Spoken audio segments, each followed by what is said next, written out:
ही 29 महापालिकांची निवडणूक जी आहे ती म्हणजे एक नाही, दोन नाही, तीन नाही, चार माणसांभोवती केंद्रित झाली. अर्थातच देवेंद्रजी, एकनाथजी. तर दोनदा जी म्हणून आदरयुक्त बहुवचन, आदरार्थी बहुवचन वापरल्यामुळे उद्धवजी आणि राजजी या चार लोकांपलीकडे महाराष्ट्रामध्ये दुसरे कोणी लीडर अस्तित्वात आहेत की नाही असा प्रश्न पडावा इतकी ही निवडणूक या चौघांवर फोकस झालेली आहे. हे चांगलं झालं का वाईट झालं? मला असं वाटतं की चांगलं झालं.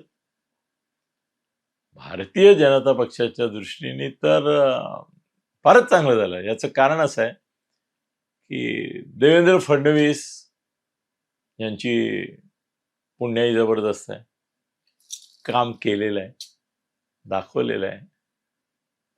एका मुख्यमंत्र्याकडून ती ह्याची एक जाहिरात आहे बघा, रेमंडची, त्याच्यामध्ये द कम्प्लीट मॅन. ओके, म्हणजे असा परफेक्ट महाराष्ट्रामधला आता परफेक्ट पॉलिटिकल मॅन लीडर असं म्हणूया आपण. कोण आहे? देवेंद्रजी. परफेक्ट. आणि त्या परफेक्शनिस्ट पण आहेत, त्यामुळे प्रत्येक गोष्ट परफेक्ट व्हावी याच्याकरता ते प्रयत्न करत असतात. मग एखाद्याचा कार्यक्रम करायचा असला तरी तो परफेक्ट करतात ते, व्हॉटएव्हर इट इज. पण महाराष्ट्रामधलं चित्र असं आहे की नंबर 1 ला देवेंद्र आहेत. ते जवळजवळ एकूण निवडणुकीच्या कॅम्पेनचा किंवा माहोलचा जर आपण विचार केला तर त्यातलं जवळजवळ 50% फोकस देवेंद्रजींवर आहे. देवेंद्रजी काय करतायत, देवेंद्रजी काय बोलतायत, देवेंद्रजी कुठे जात आहेत, देवेंद्रजींच्या सभा कुठे होत आहेत, त्यात ते विधानं काय करतायत, ते कसा समाचार घेत आहेत या उबाठाचा आणि मनसेचा. काँग्रेसला त्यांची एक स्ट्रॅटेजी दिसते बरं का. म्हणजे मी त्यांच्या सभांचा आता टीव्हीवर लाईव्ह वगैरे येतं ना, तर ते बघतोय त्यावेळेला मला असं जाणवत आहे की फडणवीसांनी जर मीडिया मॅनेज केला असेल ना, तो त्यांच्या सभा दाखवण्याकरता केलाच असेल. ते तर करावं लागतं. तो माहिती आहे ना, लाईव्ह वगैरे हे तुम्हाला दिसतं, काय फुकट नाही दिसत. बहुतेक चॅनल त्याच्याकरता पैसे घेतात आणि त्या पार्टीच्या कपॅसिटीनुसार घेतात. साधारणतः तुम्हाला ज्यावेळेला अर्धा तास लाईव्ह दिसते सभा, त्यावेळेला तिच्यासाठी अर्धा तासाच्या लाईव्ह सभेसाठी जो चॅनल TRP मध्ये पुढे असेल तर अर्ध्या तासाच्या सभेला 50 लाख रुपये घेतात.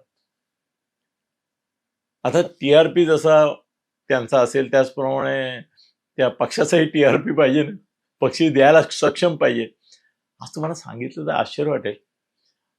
चांगलं का वाईट वगैरे मी नाही कॉमेंट करत, पण निवडणुकीमध्ये मीडियाचे खर्च कोणावर कोण किती करतोय, लोकांना वाटायची बजेट काय आहे, हे सगळं मी माहिती घेतोय आणि येते माझ्याकडे बसल्या जागी. काँग्रेसवाले भिकेला लागले. काँग्रेसवाले भिकेला लागले. ते चॅनलवाल्यांना सांगतात, फुकटात यायचं असेल तर या, कव्हरेज द्यायचं असेल तर द्या, आम्हाला गरज नाही, पेक्षा आमच्याकडे पैसेच नाही द्यायला तुम्हाला. अजितदादा करतायत मॅनेज आहे, म्हणजे अगदी काय म्हणतात त्याला, खोके नाही तरी पेट्या, निदान विटा, ओके, त्या तरी दिल्या जात आहेत त्यांच्याकडून, मीडियाला दिल्या जातात. लोकांनाही बऱ्यापैकी त्यांचे उमेदवार देणार असं दिसतंय. यांना विटा दिल्या तर त्यांना छोट्या चिपा देतील, ते सोन्याच्या नसतील, पण आहे काहीतरी आहे. ह्याच्याकडे पैसेच नाही. मी तर अरे काय गंमत सांगू राव, परवा मी एका चॅनलवाल्याला लायला, तो काय रे त्या उद्धव आणि राजचं कसलं करतोयस तू, जबरदस्त, किती पैसे दिले तुला? म्हणाला, अनिलजी खरं सांगू तुम्हाला की आमच्या चॅनलवाल्यांपैकी मला नाही वाटत की उद्धव आणि राजने कोणाला पैसे दिले. अरे काय सांगतोस, पण तुमची रेट मला माहिती आहे, अर्धा तासाला 50 लाखापासून 25 लाख तर घेतात आणि फुकट दाखवताय तुम्ही. तो म्हणाला हो ना. म्हणलं असं का करताय, कारण तुमची नीती नाही ना ती, किंवा अनिती नाही, की फुकट दाखवायचं? तर ते म्हणले काय माहितीये की यांच्या सभा, यांच्या प्रेस कॉन्फरन्स, यांचे आरोप, यांच्या प्रवक्त्यांचे सगळं हे दाखवल्यामुळे आम्हाला अशी आशा वाटते की भाजपवाले आणि शिंदेसाहेब पैसे काढतील. जर यांना यांचा बागुलबॉ आम्ही उभा केला नाही आमच्या चॅनलवरून की बघा हे कसे जोशात आहेत, धूम धडाका, तोफा गडगड डाव, असं जर आम्ही केलं नाही ते ऑलरेडी फुसूक आहेत. पैसे नाहीच सोडा, लोकांचा पाठिंबा नाही, ते पण आम्हाला माहिती आहे. यांचे काय वाताहात होणार आहे. या 29 पैकी जवळजवळ 27-26 महापालिकांमध्ये ते म्हणाले आम्हाला माहिती आहे की मनसेचं एकही येणार नाहीये. कोणी सांगतंय मला? Channel chief. कोणता चॅनल चीफ? ज्याच्यावर म्हणजे त्याच्यावर आरोप केला जातो हे काय ठाकरेंचं मुखपत्र आहे काय, मुख चॅनल आहे काय? तू मला सांगतोय त्याचा चीफ मला सांगतोय. तो आम्हाला माहिती आहे. तो म्हणजे तुम्ही बोलून टाका ना कुठेतरी की 29 पैकी 26 महापालिकेत यांचा 1-2 सुद्धा येणार नाहीत. 1-2 ठिकाणी त्यांचे 3 ते 5 येणार आहेत मनसेचे. पण आम्ही राज ठाकरे दाखवतो. का दाखवतो?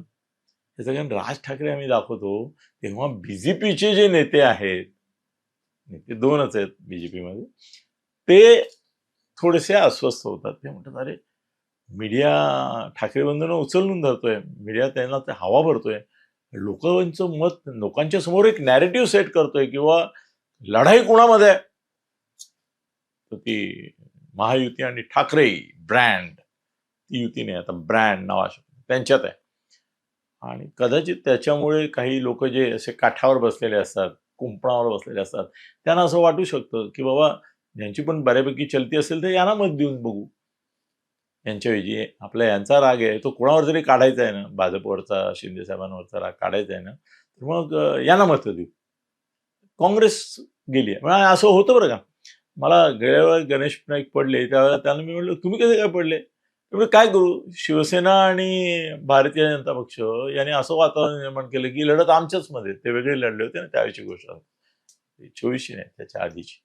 आणि त्याच्यामुळे झालं असं की म्हणे त्यांचीच लढत झाली, मला कोणी विचारलंच नाही, मला कोणी आठवलंच नाही की मी उभा आहे पण विसरले. आता काँग्रेसला लोक विसरलेत, काँग्रेसवाले पैसे देत नाहीत हे खरं आहे. काँग्रेसवाले नाहीत पण भिकारी आहेत सध्या, त्यांच्याकडे सत्ता नाही काय नाही, कुठून आणणार ते? आणि हा तुम्ही म्हणाल की असं काय आलेली आणि किती खाल्लेत, अब्जावधी रुपये खाल्लेत, पण काढत नाहीत ना. नाही ना, ठाकरे ही जशी लेना बँक आहे तशी त्यांची पण काँग्रेसवाले म्हणतात आता हे आहे आपल्याकडे ते पुरवायचं आहे आपल्याला अजून आपल्या पोराबाळांसकट. आता खर्च केलं दुसऱ्याकरता पक्षाकरता तर काय आपल्याला राहणार मग? ते अजिबात खर्च करत नाही. अजितदादांचं करतायत कारण अजितदादांनी निवडतानाच असे लोक निवडलेत की गब्बर सिंग आहेत सगळे पैशाने. पैशाने गब्बर सिंग आहेत, काहीतरी तसे पण गब्बर सिंग आहेत, ते करतायत खर्च. पण ज्या पद्धतीने भाजप आणि शिवसेना करतात तसं नाही. पण मग ते चॅनलवाले म्हणाले की उद्धवला दाखवलं की फडणवीस शिंदे अस्वस्थ होतात, राज आणि उद्धवला दाखवलं की फडणवीस अस्वस्थ होतात. मग ते आपल्या मीडियावाल्यांना सांगतात मग अरे एवढे खूप हवा भरतात त्यांना हे करतात, बघा जरा त्यांच्या काहीतरी घास भरवा. ते म्हणाले भाजपकडून पैसे काढायचे असतील, शिंदे साहेबांच्याकडून पैसे काढायचे असतील तर मीडियावाल्यांना, तर त्यांना इलाज नाही उद्धवला आणि राजला मोठं करण्याशिवाय. कारण काँग्रेस मोठी होऊच शकत नाही. त्या फुग्याला इतकी भोकं आहेत की त्याच्यामध्ये हवा भरायची गेली तर हवाच भरली जात नाही. यांची निदान हवा भरू शकतो आम्ही. आणि यांना आव्हान नसेल ते आम्हाला पैसे देणार नाहीत, त्यामुळे आमचं चाललंय व्हॉट एव्हर इट इज. पण मला एक वेगळं चित्र दिसतंय बरं का. आणि त्याच्यामध्ये अंबरनाथ फॅक्टर नावाचा एक फॅक्टर भयंकर महत्वाचा ठरतो. तो असा की अंबरनाथला 14 जागा आल्या भाजपच्या आणि 27 जागा आल्या आणि 31ला बहुमत होतं. तर 4 जागा कमी असताना भाजपवाल्यांनी हलकटपणाने 12 काँग्रेसवाल्यांना आधी बरोबर घेतलं, मग पक्षाने त्यांना काढून टाकल्यावर ते भाजपच आहे. 4 अजितदादाचे होते तेही पळवले, 2 आणखीन काय अपक्ष होते तेही पळवले आणि 27 जागा ज्याच्या होत्या तो पक्ष सत्तेपासून त्यांनी वंचित केला एकनाथ शिंदेचा. हा मेसेज अख्ख्या महाराष्ट्रात गेला बाबा भाजपवाले असा हलकटपणा करू शकतात, करतील, मग आपण का करू नये? मग काय हलकटपणा करता येईल असं शिवसेना शिंदे गटाच्या लोकांना वाटायला लागलं. तर यांचे उमेदवारच नाही एवढे येऊ द्यायचे की उद्या अजितदादा, शरद पवार, उबाठा, मनसे यांचे जरी निवडून कोण आलेले असतील आणि ते जरी त्यांच्याबरोबर गेले तरी त्यांना मेजॉरिटी नाही मिळणार, म्हणजे झक मारत त्यांना आपल्याकडे आलं पाहिजे. बर, हा विचार काय शिंदेची शिवसेना कधी असं नाही, यांचेही करतायत. तेही म्हणतात की शिवसेना शिंदे गटाला इतकी मेजॉरिटी मिळतं का, म्हणजे की एकट्याच्या बळावर किंवा असं कुठेतरी अपक्ष वगैरे गोळा केला. अपक्ष खूप येणार आहेत, मी सांगितलं ना तुम्हाला, प्रचंड प्रमाणावर अपक्ष येणार आहेत. विशेषतः जिथे सिंगल वॉर्ड आहे तिथे मुंबईमध्ये तर हा हक्कार उडणार आहे, पण इतरत्र पण लोक आता ऍडजस्टमेंट करतायत. कशी ऍडजस्टमेंट करतात माहितीये? काही ठिकाणी भाजप आणि शिवसेनावाले करतायत. ते म्हणतात की आमचे दोन तुमचे दोन आपण पुढे काढूया, आणि काही ठिकाणी असं म्हणतात की काँग्रेसच्या याला पुढे काढूया, भाजपवाल्याला मागे टाकू. भाजप मनसेवाल्याला म्हणतात की तू जरा जोर मार, आणि इकडे शिवसेनावाल्या, म्हणजे खरं सांगू, महायुती आणि महाआघाडीऐवजी एक महा महा महा असं काय तर मायाजालच उभं राहिलंय. कुणी कुणाचा नाही असं महायुती म्हणून तुम्ही जर विचार कराल आणि म्हणाल की नाही शिंदे आणि भाजप एकत्र लढतायत, बिलकुल नाही लढत आहेत. आत्ता माझ्याकडे 29 महापालिकांचं जे काही चित्र येत आहे, किंवा मुंबई, ठाणे, कल्याण, डोंबिवली, ठाणे जिल्ह्यातल्या MMRDA एरियातल्या तर सगळ्याच महापालिकांचा इन डेप्थ रिपोर्ट माझ्याकडे असतो. त्याच्यामुळे आमचे नेने आणि त्यांचे 100 माणसं रात्रंदिवस तेच काम करतात, कुठे काय चाललंय. त्यांचाही फीडबॅक असा आहे. काल तर आम्ही केलाच होता व्हिडिओ की कसे एकमेकाची वाजवणार आहेत, कसे एकमेकाला पाडणार आहेत. पण तो फॅक्टर महाराष्ट्रामध्ये इतका चालणार आहे की आम्ही जे सांगतोय 20, 7 आणि 2, 20 महायुती, 7 महाआघाडी आहे. मला असं वाटतंय की महाआघाडी ऑन देअर ओन फारसे येणार नाहीत, पण बीजेपी आणि शिवसेनावाले आपसातल्या भांडणात त्यांच्यापैकी काही लोकांना आणून अशी एक स्थिती निर्माण करतील की ज्याच्यामध्ये यांच्यापैकी कोणाही बरोबर न जाता झकमरक एकमेकाबरोबरच युती करावी लागेल. तसं झालं तरी मला हरकत नाही, मला वाईट वाटणार नाही. पण असं नको व्हायला की इतकं भांडण विकोपाला, म्हणजे या 29 महापालिकांमध्ये जर असं झालं की शिंदे सेना आणि भाजप यांनी दोघांनी परस्पर अपक्ष पकडले, अपक्ष येणार आहेत, छोटे पक्ष पकडले. आता तुम्ही विचार करा की ते कामोठेला ज्या MIM वाल्यांना काढलं, ते डायरेक्ट MIM सोडून कट्टर धार्मिकवादी असतात की नाही MIM वाले, म्हणजे ते चक्क हिंदुत्ववादी भाजपमध्ये चारीच्या चारी पैसे, त्याच्यावर कुणी कुठे जायला तयार असतो, ते विलीनच व्हायला तयार आहेत. हे MIMशी युती नाही आता असं तो सांगतोय कामोठेचा माणूस. कुठे आमची युती आहे? अहो त्यांचे चारही आपल्याकडे येतात, भाजपवाले होत आहेत. बरं, भाजपात मुसलमान नाही असं थोडंच आहे, थोडंच आहे. त्यामुळे ह्यालाही काँग्रेसलाही तेच झालं. काँग्रेसला ना लीडर लोकांना अक्कल नाही, त्यामुळे त्यांनी त्यांना पक्षाबाहेर काढून संधी दिली की जा तिकडे. कधी कधी असं वाटतं या नेत्यांचं साटेलोट आहे का काय? फडणवीसांनीच काँग्रेसच्या नेत्यांना पटवलं असेल का की तुम्ही त्यांना पक्षातून काढून टाका, म्हणजे त्यांना उघडपणे आमच्याबरोबर येता येईल. करू शकतात फडणवीस.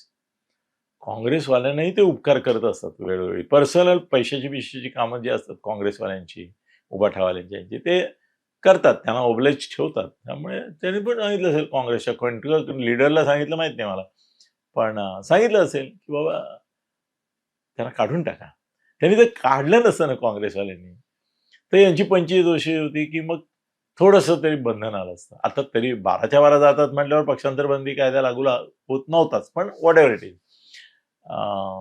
आता 3-4 गोष्टी मला सारांशाने सांगायच्या आहेत. पहिली गोष्ट अशी की पैशाचा महापूर आलाय.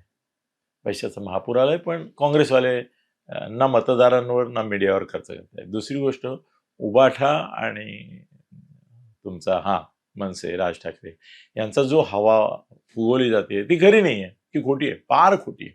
ती केवळ यांना ब्लॅकमेल करण्याकरता भाजपला की बघा तुमच्या विरुद्ध आम्ही ताकद उभी करतोय आणि आम्हाला पैसे द्या. हे असं नेहमीच होतं बरं का.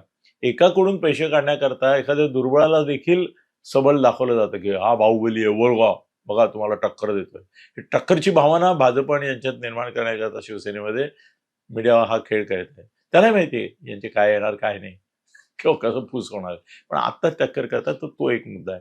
दुसरी गोष्ट अशी की अजितदादा आणि हे खर्च करतायत, पण काँग्रेसवाले एकदमच बेकार आहे. ते काय फारसं मीडियावरही नाही आणि लोकांवरही करू शकत नाही. मी पहिल्यांदा सांगत होतो तुम्हाला की अरे 5, 10, 15, 25,000 आता तो पण प्रॉब्लेम होतोय. मी एका उमेदवाराला विचारलं, कशाला तू एवढे पैसे देतोय? मतामागे घरात प्रत्येक मताला 5,000-5,000 म्हटलं 5-25,000 एकेका घरात द्यायला लागणार आहे. त्यामुळे काय करू? मतदारही तो म्हणाला हलकट आहेत. म्हटलं काय झालं? त्यामुळे तो आम्हाला सांगतात की तो 5,000 देतोय. काँग्रेसवाला, उभाठावाला, अमुकवाला, तमुकवाला. तुम्ही 10 द्या. असं आमचं ब्लॅकमेल चालू आहे. पण म्हटलं तुला माहिती आहे ना की काँग्रेसवाला देणार नाही, हे देणार नाही. हो ना म्हणे, पण मतदार किती हलकट आहे ते आम्हाला माहिती आहे ना. त्यांनी पैसे नाही दिले याचा राग येत नाही, कारण त्यांच्याकडे पैसे नाहीत हे त्यांना माहिती आहे. कळलं?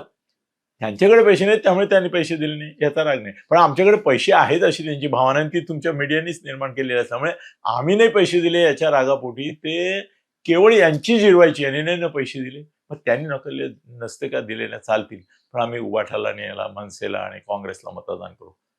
हा एक ते म्हणाले ब्लॅकमेलचा नवीन खेळ. आणखीन एक खेळ तुम्हाला, अरे हो बरं आठवण आली मला. आणखीन एक खेळ चालू आहे जोरामध्ये. परवा एका तो एरवी आरटीआय म्हणून काम करतो, तो दुसरं कामच करत नाही, फुल टाइम आरटीआय ऍक्टिव्हिस्ट आहे तो. तर बघितलं मी की एकाएकी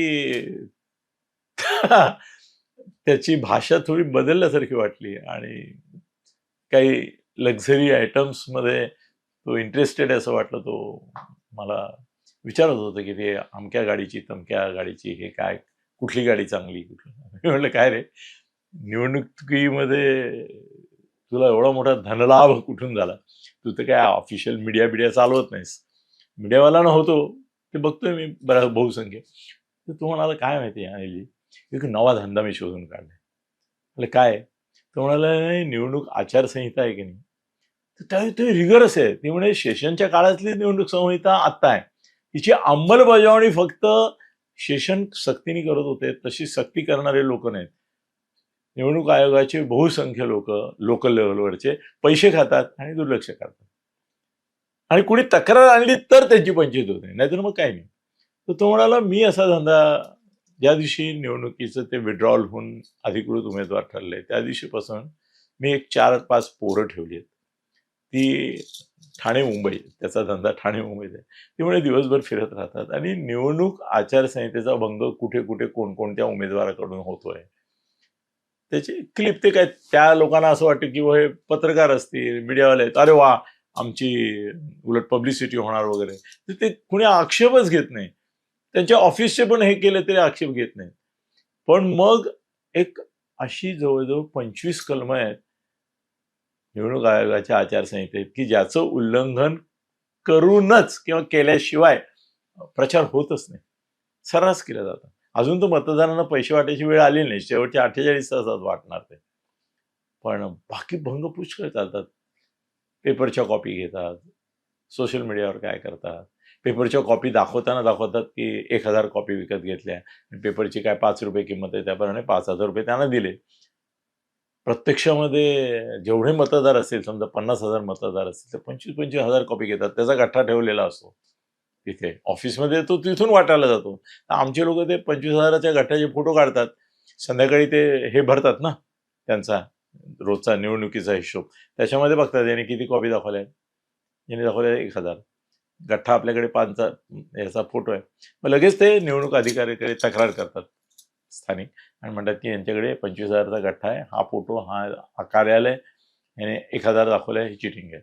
किंवा यांनी दाखवले इतकी माणसांनी इतक्या गाड्या होत्या, गाड्यांचे फोटो काढायचे, व्हिडिओ काढायचे, आणि बघा यांनी एवढ्या गाड्या वापरल्या, ही एवढी माणसं वापरली, एवढ्या रिक्षा वापरल्या. तर तो म्हणाला की आत्ता म्हणजे 3 जानेवारीला हे मागे घेण्याची प्रोसेस संपली आणि आजपर्यंत तो म्हणाला गेल्या ह्याच्यामध्ये साधारणतः कंप्लीट केल्या आणि नंतर त्या अधिकाऱ्यांना सांगून त्या मागेही घेतल्या, किंवा केल्या आणि त्या फॉलो केल्या नाही, किंवा जाऊ द्या तुमचं, मग जाऊ द्या असं केलं, हे केलं.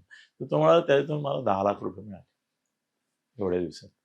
दिवसभर म्हणे मी फक्त आता एवढाच उद्योग करणार आहे, 15 तारखेला इलेक्शन आहे, त्या दिवसापर्यंत की माझा अंदाज असा आहे, तो म्हणाला की निवडणूक आयोगाकडे काही नाही, दिवसभर फक्त निर्णय उमेदवारांनी कुठे आचारसंहिता भंग केला त्याच्या तक्रारी करायच्या. निवडणूक अधिकाऱ्यांनाही माहिती आहे की माझा धंदा काय आहे, त्यांचाही धंदा तोच असतो बऱ्याच ठिकाणी. तर ते म्हणतात की आम्ही का हा दाखल करून घेत नाही, ठेवून देतो आणि त्या उमेदवाराला कळवतात की तुमच्या विरुद्ध आचारसंहिता भंगाची अशी तक्रार आली आहे, बघा ते मागे घ्यायची आहे, सांगा त्यांना, याचा आम्हाला कारवाई करावी लागेल. आणि कारवाई म्हणजे अडथळे येतात ना. तर मी चौकशी केली. मी त्याला म्हटलं असे किती लोक असतील? तो म्हणाला मुंबईमध्ये किमान 101 लोक आचारसंहिता भंगाचेच गुन्हे कुठे कसे घडतायत याचा मागोवा घेऊन राजकीय पक्षांना, उमेदवारांना ब्लॅकमेल करतायत. आणि अधिकाऱ्यांशी बऱ्याच ठिकाणी त्यांचं संगनमत आहे. ते तक्रार घेऊन जातात, तक्रारीची कॉपी त्या पक्षाला पण देतात, उमेदवाराला देतात की ही मी कॉपी तिथे दाखल केलेली आहे. मग कधी ते त्या ह्याला विचारतात अधिकाऱ्याला, असं काय आमच्या विरुद्ध तक्रार आली आहे का? तर तोही संगनमत आहे बऱ्याच ठिकाणी ना. ते म्हणतो हो आली आहे, त्याच्यावर आता आम्हाला कारवाई करावी लागेल, उद्या तुम्हाला अमुक करावं लागेल वगैरे वगैरे. म्हणतात बघा ना ते मागे घ्यायला तयार आहेत म्हणतात. हो ठीक आहे, त्यांचं बघितलं, आमचं काय? मी एक मोठं रॅकेट सांगतोय दादा तुम्हाला, की आचारसंहिता भंगाचे गुन्हे दाखल करणं किंवा तक्रारी दाखल करणं किंवा तक्रारी दाखल केल्यासारखं दाखवून प्रत्यक्षात त्या मागे घेणं आणि उमेदवारांना फक्त कॉप्या दाखवून ही तक्रार. काही ठिकाणी तर तेवढं पण नाही, नगळ म्हणजे त्या अधिकाऱ्यांपर्यंत पण जात नाहीये. नुसतं हे बघा, हे पुरावे ही तुम्ही आचारसंहिता भंग केलाय, काय करताय? एकदा एका उमेदवाराला एकच जण करतो आणि एकदाच करता येतं त्यांना, रोज उठून नाही मारतील त्यांना जरूर.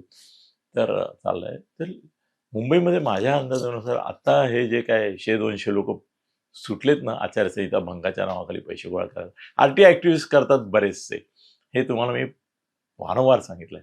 पण आरटी ऍक्टिव्हिस्ट पैकी बरेचसे आता आचारसंहिता भंगाकडे वळलेत.